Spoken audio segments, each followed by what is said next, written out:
Unahin po natin pag-usapan ngayon ang blind item na inilabas ni Pep PH. So, ito yung kanyang blind item dito. Actress, baka hindi matuloy ang pelikula dahil sa pagbubuntis. Ayon sa kanilang caption, inaasahang magiging malaking balita at siguradong pagpepiestahan ng mga mahilig sa showbiz gossip ang nakatakdang pagiging ina ng aktres dahil sa popularidad nila ng kanyang karelasyon at sa mga isyong kanilang kinasasangkutan. So bago po tayo manghula, sino ba yung mga sikat ngayon na sabing popularidad ng kanilang karelasyon, ibig sabihin superstar talaga. Napakasikat na couple or love team dito sa Pinas. Sobrang sikat, pare kagulat ng mga tao pagfiestahan ang pangyayaring ito. So, isa sila Kim and Paolo Chan. And alam nyo, sa comment sections, meron tayong nabasa na sana ay si Kim na nga daw po ito. Ang tanong, hindi daw matutuloy ang proyekto. So may project ba sila Kim and Paolo para masabing Kim Pao Itech or si Kim Itech? Well, sabi, ayan, di ba yung ang tawag dito, yung crush landing on you, usap-usapan ibibigay sa Kim Pao tapos biglang atras na naman, hindi matutuloy and all. Kinainis ngayon ng ilang fans. May mga chikang ganun ha. Although di natin alam if legit ba na ibibigay na sa Kim Pao tapos iaatras na naman. Kasi nainis na sila sa may Love and Make You Disappear na atrasado. Tapos, eto balita na iaatras na naman daw. So, Kim Pao nga kaya i-touch na nasa blind item. Sa dami-rami ng panghuhula kung sino yan, merong baka daw si Catherine, baka daw si Kyla Estrada at si Daniel Padilla. Hindi pa naman po, kumbaga nagko-confirm din, di ba, si Kyla at saka si Daniel. May nagsabi dito na sana si Kim Chiu na. Abay, masaya pa. Masaya pa na sana si Kim Chiu na this time. So, tingin ko, kung ito yung pagbabasehan natin, kung sa isip ko, may mapapakamot talaga sa ulo si Kim eh. Papakamot sa ulo si Kim na sana si Kim na. Kasi ako alam niyo naman ang paniniwala ko kay Kim, di ba? Hindi yan magpapagalaw. No live-in hanggat hindi kasal. Ganyan ang paniniwala ko kay Kim. So sa utak ko, napapakamot na lang sa ulo si Kim Chiu. Pero, pagpalagay natin yung ibang comment kasi hindi lang naman opinion ko ang valid dito. Opinion ng lahat, 'di ba? So sana si Kim Chiu na. So mukhang masaya naman sila. Dito sa comment na to, mukhang masaya naman na sana si Kim. Kasi wini-wish na sana nga si Kim pa itong nasa blind item na to. Kaya sa ngayon ay mga positive comment naman yung nababasa ko na sana si Kim na siguro ganun talaga nila kagusto na si Kim Chiu ay lumagay na sa tahimik talaga. Tuluyan ng makapagpahinga sa show business sa daming stress, 'di ba? Alam niyo naman napaka-workaholic ni Kimi.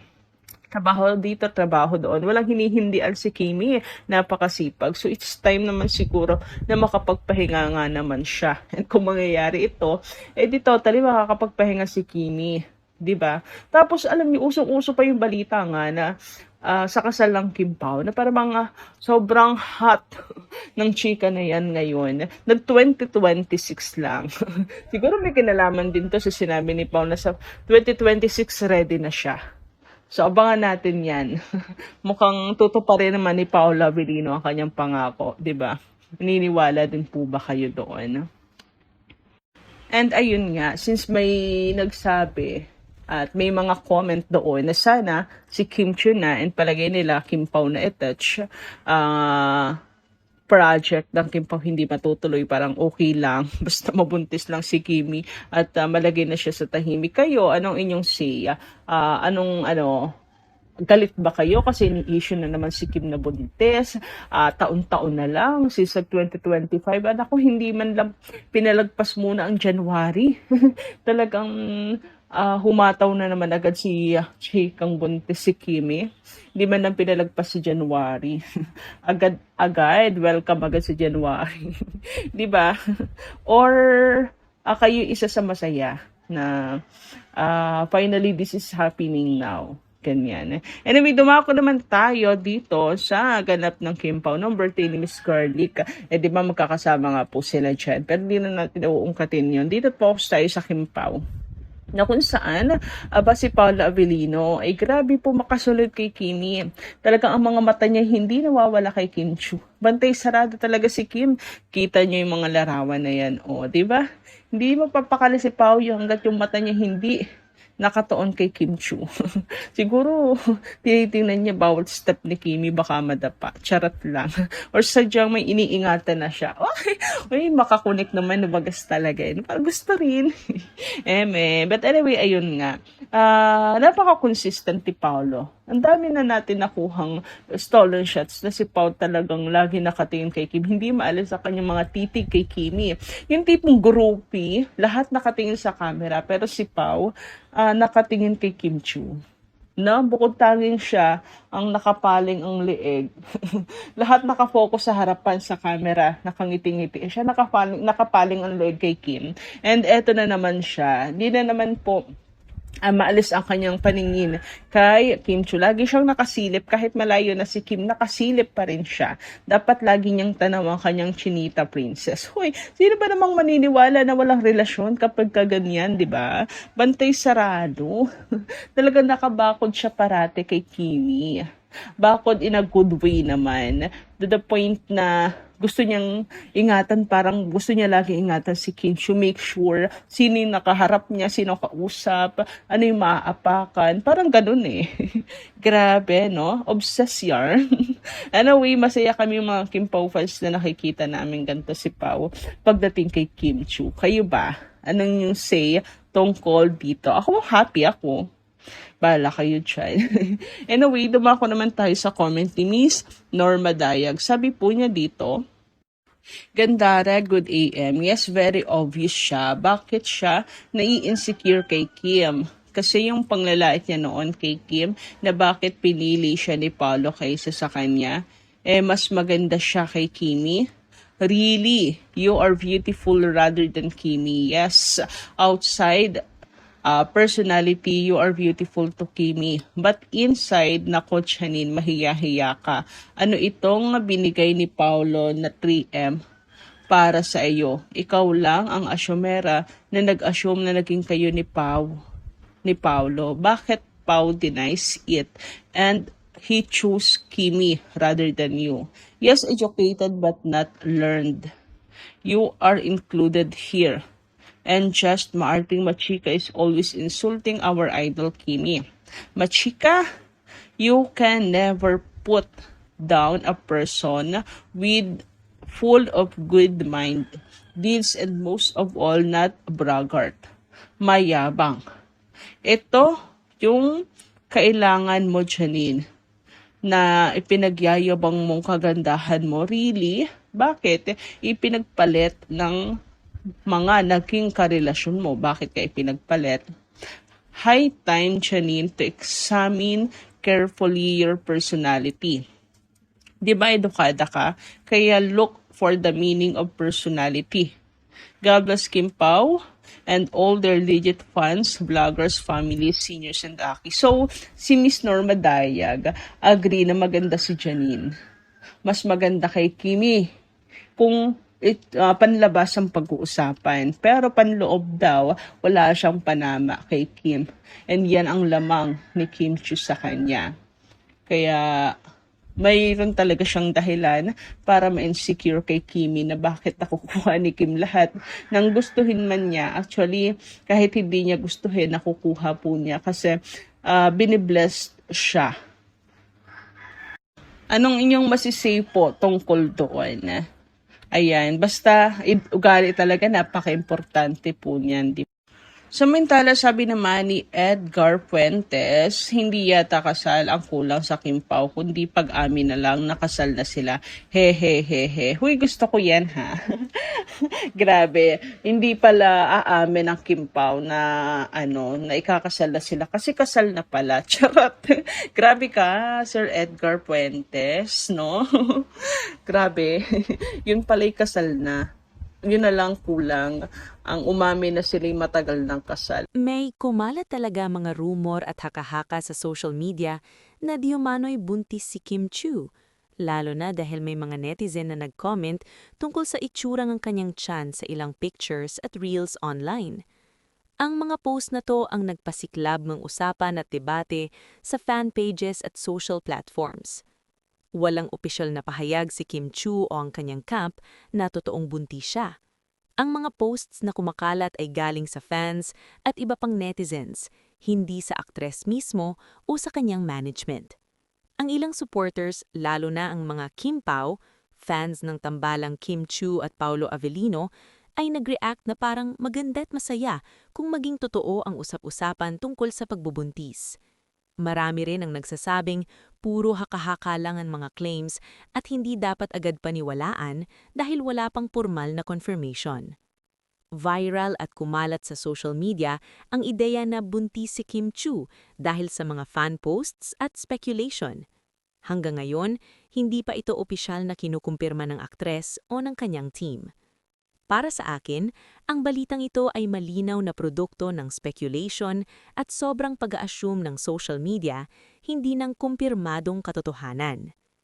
Una sa lahat, walang opisyal na pahayag si Kim Chiu na siya ay buntis, kaya anuman ang kumakalat ngayon ay haka-haka lamang na pinalaki ng screenshots, videos at body-shaming comments. Dito pa lang makikita na kung gaano kabilis gumawa ng sariling kwento ang social media kahit walang basehan. Natural na hati ang reaksyon ng fans.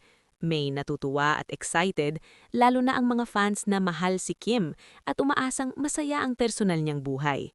Para sa kanila, kung sakali mang totoo, blessing ito at suportado nila si Kim kahit anong yugto ng buhay niya. May nagagalit at naiinis dahil para sa kanila, labag ito sa privacy ni Kim. May ilan ding galit dahil ginagamit ang pangalan niya para sa clout, views, at engagement kahit walang katotohanan. Sa totoo lang, mas nakakaalarma ang ugali ng ilang netizen kaysa sa mismong issue. Isang anggulo, suot o post lang ni Kim, agad nang binibigyan ng mali siya. Nakakalimutan ng marami na hindi lahat ng pagbabago sa katawan ay pagbubuntis. Hindi obligasyon ng isang babae, lalo na isang celebrity, na magpaliwanag tungkol sa kanyang katawan. Dagdag pa rito, delikado ang ganitong klase ng tsismis. Pwedeng makaapekto sa mental health ng artista, magdulot ng maling expectation sa fans, at makasira ng reputasyon kahit walang ginagawang mali ang tao. Kung may isang dapat matutunan dito, ito ay, hanggat walang konfirmasyon, manahimik muna at maghintay. Respeto sa katawan at personal na buhay ng babae, artista man o hindi. Sa huli, si Kim Chiu ay tao bago artista. Kung may gusto siyang ibahagi, gagawin niya yon sa tamang oras. At kung wala, dapat igalang yon. Sa unang tingin, parang kilig o good news lang para sa ilan ang kumalat na balitang di umano'y buntis si Kim Chiu. May mga fans na natuwa, may mga nag-celebrate pa nga kahit wala namang kumpirmasyon. Pero kapag sinuri mo ng mas malalim, mas marami itong masamang implikasyon kaysa sa magandang dala. Una sa lahat, malinaw na haka-haka lamang ang lahat. Walang pahayag, walang kumpirmasyon, walang indikasyon mula kay Kim o sa kanyang management. Ang pinanggalingan ng usapan? Mga litrato, video clips at ang mapanghusgang mata ng netizen. Isang maling anggulo, maluwag na damit o simpleng bloating lang, biglang nadiding ebidensya ng pagbubuntis. Dito makikita kung gaano kadelikado ang social media kapag pinagsama ang tsismis at imahinasyon. Ikalawa, nakakalungkot ang pagkakahati ng reaksyon ng fans. May natutuwa at excited, lalo na ang mga fans na mahal si Kim at umaasang masaya ang personal niyang buhay. Para sa kanila, kung sakali mang totoo, blessing ito at suportado nila si Kim kahit anong yugto ng buhay niya. May nakagalit at naiinis dahil para sa kanila, labag ito sa privacy ni Kim. May ilan ding galit dahil ginagamit ang pangalan niya para sa clout, views, at engagement kahit walang katotohanan. Sa totoo lang, mas nakakaalarma ang ugali ng ilang netizen kaysa sa mismong issue. Isang anggulo, suot o post lang ni Kim, agad nang binibigyan ng mali siya. Nakakalimutan ng marami na hindi lahat ng pagbabago sa katawan ay pagbubuntis. Hindi obligasyon ng isang babae, lalo na isang celebrity, na magpaliwanag tungkol sa kanyang katawan. Dagdag pa rito, delikado ang ganitong klase ng tsismis. Pwedeng makaapekto sa mental health ng artista, magdulot ng maling expectation sa fans, at makasira ng reputasyon kahit walang ginagawang mali ang tao. Kung may isang dapat matutunan dito, ito ay, hanggat walang konfirmasyon, manahimik muna at maghintay. Respeto sa katawan at personal na buhay ng babae, artista man o hindi. Sa huli, si Kim Chiu ay tao bago artista. Kung may gusto siyang ibahagi, gagawin niya yon sa tamang oras. At kung wala, dapat igalang yon. Sa unang tingin, parang kilig o good news lang para sa ilan ang kumalat na balitang di umano'y buntis si Kim Chiu. May mga fans na natuwa, may mga nag-celebrate pa nga kahit wala namang kumpirmasyon. Pero kapag sinuri mo ng mas malalim, mas marami itong masamang implikasyon kaysa sa magandang dala. Una sa lahat, malinaw na haka-haka lamang ang lahat. Walang pahayag, walang kumpirmasyon, walang indikasyon mula kay Kim o sa kanyang management. Ang pinanggalingan ng usapan? Mga litrato, video clips at ang mapanghusgang mata ng netizen. Isang maling anggulo, maluwag na damit o simpleng bloating lang, biglang nagiging ebidensya ng pagbubuntis. Dito makikita kung gaano kadelikado ang social media kapag pinagsama ang tsismis at imahinasyon. Ikalawa, nakakalungkot ang pagkakahati ng reaksyon ng fans. May natutuwa at excited, lalo na ang mga fans na mahal si Kim at umaasang masaya ang personal niyang buhay. Para sa kanila, kung sakali mang totoo, blessing ito at suportado nila si Kim kahit anong yugto ng buhay niya. May nagagalit at naiinis dahil para sa kanila, labag ito sa privacy ni Kim. May ilan ding galit dahil ginagamit ang pangalan niya para sa clout, views at engagement kahit walang katotohanan. Sa totoo lang, mas nakakaalarma ang ugali ng ilang netizen kaysa sa mismong issue. Isang anggulo, suot o post lang ni Kim, agad nang binibigyan ng mali siya. Nakakalimutan ng marami na hindi lahat ng pagbabago sa katawan ay pagbubuntis. Hindi obligasyon ng isang babae, lalo na isang celebrity, na magpaliwanag tungkol sa kanyang katawan. Dagdag pa rito, delikado ang ganitong klase ng tsismis. Pwedeng makaapekto sa mental health ng artista, magdulot ng maling expectation sa fans, at makasira ng reputasyon kahit walang ginagawang mali ang tao. Kung may isang dapat matutunan dito, ito ay, hanggat walang konfirmasyon, manahimik muna at maghintay. Respeto sa katawan at personal na buhay ng babae, artista man o hindi. Sa huli, si Kim Chiu ay tao bago artista. Kung may gusto siyang ibahagi, gagawin niya yon sa tamang oras, at kung wala, dapat igalang yon. Sa unang tingin, parang kilig o good news lang para sa ilan ang kumalat na balitang di umano'y buntis si Kim Chiu. May mga fans na natuwa, may mga nag-celebrate pa nga kahit wala namang kumpirmasyon. Pero kapag sinuri mo ng mas malalim, mas marami itong masamang implikasyon kaysa sa magandang dala. Una sa lahat, malinaw na haka-haka lamang ang lahat. Walang pahayag, walang kumpirmasyon, walang indikasyon mula kay Kim o sa kanyang management. Ang pinanggalingan ng usapan? Mga litrato, video clips at ang mapanghusgang mata ng netizen. Isang maling anggulo, maluwag na damit o simpleng bloating lang, biglang nagiging ebidensya ng pagbubuntis. Dito makikita kung gaano kadelikado ang social media kapag pinagsama ang tsismis at imahinasyon. Ikalawa, nakakalungkot ang pagkakahati ng reaksyon ng fans. May natutuwa at excited, lalo na ang mga fans na mahal si Kim at umaasang masaya ang personal niyang buhay. Para sa kanila, kung sakali mang totoo, blessing ito at suportado nila si Kim kahit anong yugto ng buhay niya. May nagagalit at naiinis dahil para sa kanila, labag ito sa privacy ni Kim. May ilan ding galit dahil ginagamit ang pangalan niya para sa clout, views, at engagement kahit walang katotohanan.